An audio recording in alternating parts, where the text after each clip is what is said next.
Alright, so it appears we made an error about how young Miami supposedly got away from Diddy without any harm, because fresh reports are claiming that she was also allegedly injured by Diddy. Now, I understand that Miami enjoys acting tough and putting on a strong front, but you all already understand that no one is protected when it involves Diddy. This guy was out there destroying vehicles and making threats to end grown men's lives.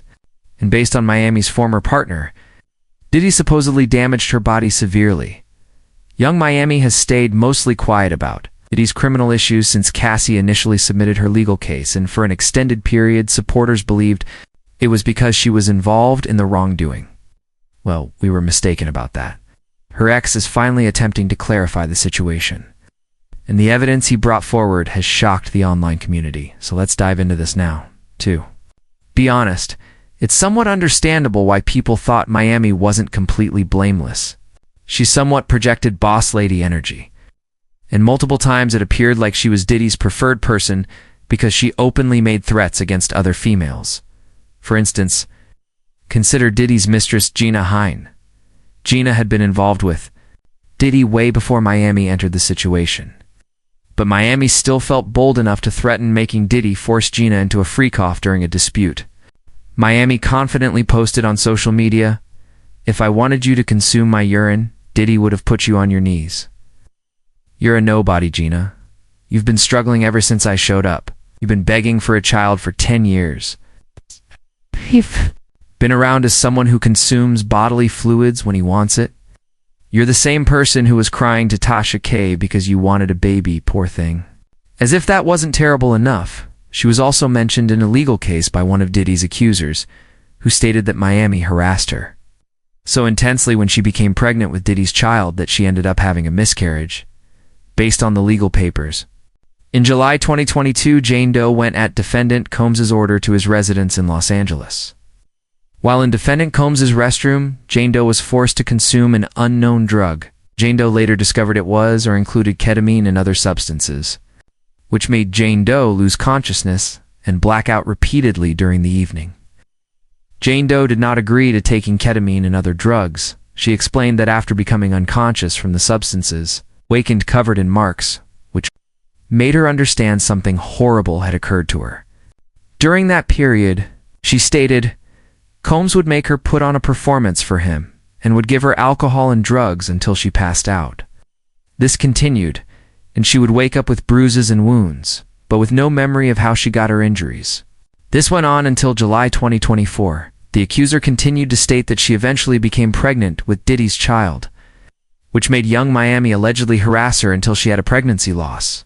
The paperwork stated that soon after, Jane Doe took a pregnancy test, which showed positive results.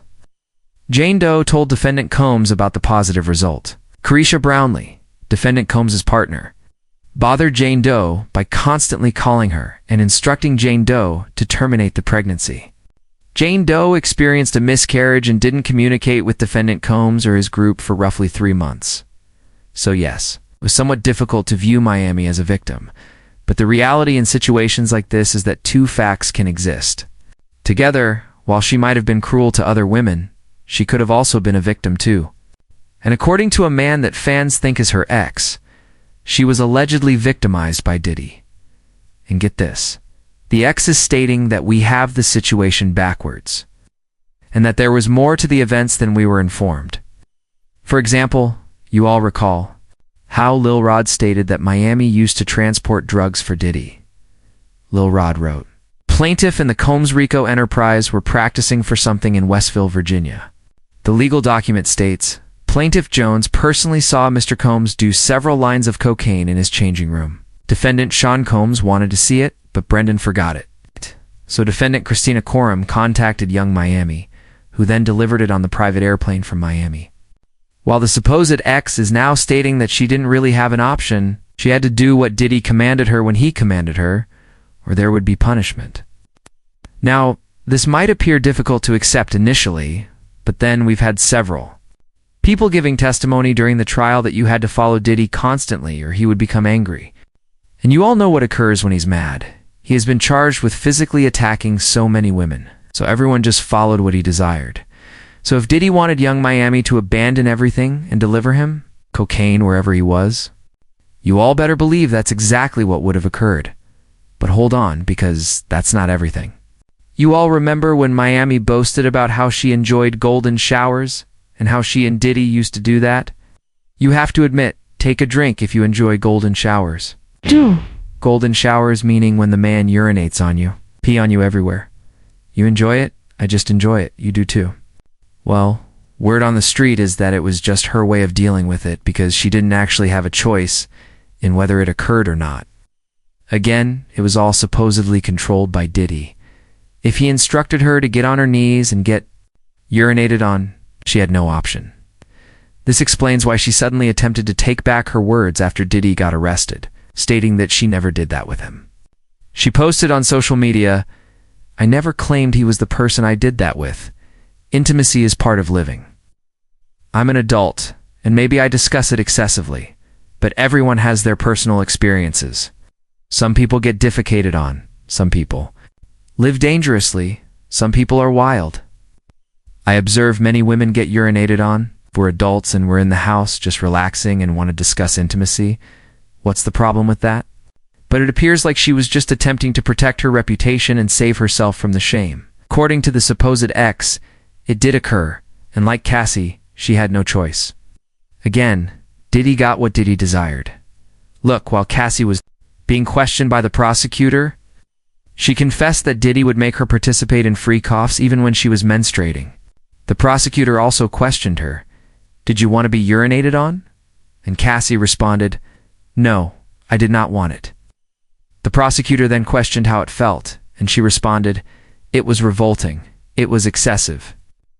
No one could believe I wanted it."